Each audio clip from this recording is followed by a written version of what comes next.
കുട്ടികളുടെയൊക്കെ favourite ആയിട്ടുള്ള ഒരു ഐറ്റമാണിത്. അപ്പോൾ ഇത് നമുക്ക് എങ്ങനെയാണ് ഹെൽത്തി ആയിട്ട് റെഡിയാക്കി കൊടുക്കുക എന്നുള്ളത് നോക്കാം.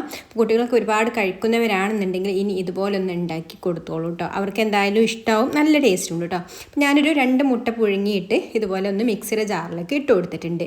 ഇനി അതിലേക്കൊരു 2 വറ്റൽ മുളകാണ് എടുത്തിട്ടുള്ളത്. ഞാനിവിടെ കാശ്മീരി മുളകാണ് കേട്ടോ എടുത്തിട്ടുള്ളത്. അപ്പോൾ നിങ്ങൾ എരിവുള്ള മുളകൊക്കെ എടുക്കുകയാണെന്നുണ്ടെങ്കിൽ എരിവിനനുസരിച്ചിട്ടുള്ളത് എടുത്താൽ മതി.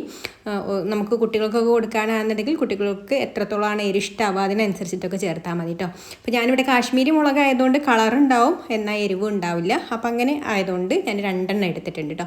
അത് ഇതുപോലെ ഒന്ന് ചുട്ടെടുക്കുന്നുണ്ട്. കണലിൽ വെച്ചിട്ട് ചുട്ടെടുക്കാം, അല്ലെങ്കിൽ ഇതുപോലെ സ്റ്റൗവിൽ വെച്ചിട്ട് ഒന്ന് ചുട്ടെടുത്താൽ മതി. ചുട്ടെടുക്കുമ്പോൾ ഇതിനൊരു പ്രത്യേക ഫ്ലേവറാണ് കേട്ടോ. ഒരു ഫ്ലേവർ കിട്ടാൻ വേണ്ടിയിട്ടാണ് ഇതുപോലെ ഒന്ന് ചുട്ടെടുക്കുന്നത്.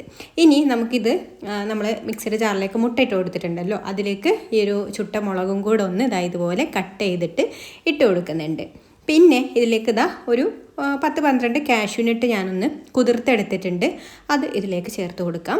അതുപോലെ തന്നെ പുളിയില്ലാത്ത തൈരുണ്ടല്ലോ, അതായത് ഇതുപോലുള്ള കട്ട തൈരാണ് എടുത്തിട്ടുള്ളത്, പുളിയില്ലാത്ത അതൊരു 2 ടേബിൾ സ്പൂൺ ചേർത്ത് കൊടുക്കുന്നുണ്ട്. പിന്നെ പാകത്തിനുള്ള ഉപ്പും പിന്നെ പുളിക്ക് ആവശ്യത്തിനുള്ള വിനാഗിരിയും അതുപോലെ ഒരു 1/4 ടീസ്പൂണ് പഞ്ചസാര കൂടെ ചേർത്ത് കൊടുക്കുന്നുണ്ട്.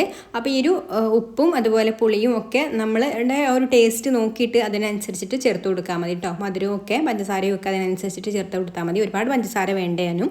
അപ്പോൾ അത് ചേർത്ത് കൊടുത്തതിന് ശേഷം ഇനി നമുക്കിതൊന്ന് അരിച്ചെടുക്കണം. അപ്പോൾ ഇതിൻ്റെ കൂടെ ഒരു ചേരുവ കൂടെ വിട്ടു പോയിട്ടുണ്ട് കേട്ടോ.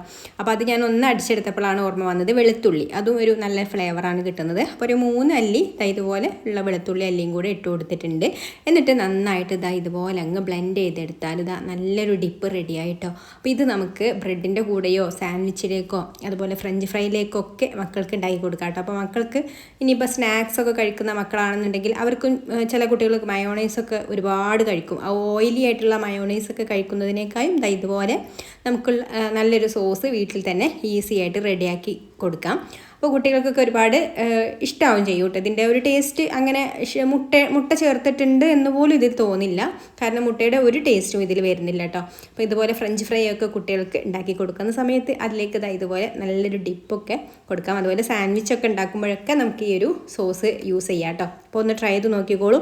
ഇഷ്ടമായിട്ടുണ്ടെങ്കിൽ ലൈക്ക് ചെയ്യാനും ഷെയർ ചെയ്യാനും ചാനലൊന്ന് സബ്സ്ക്രൈബ് ചെയ്യാനും ഫേസ്ബുക്കിലാണ് കാണുന്നതെന്നുണ്ടെങ്കിൽ പേജ് ഒന്ന് ഫോളോ ചെയ്യാനും കൂടി മറക്കല്ലേ. അപ്പം ഇനി മറ്റൊരു നല്ല റെസിപ്പിയുമായിട്ട് അടുത്ത വീഡിയോയിൽ കാണാം. താങ്ക്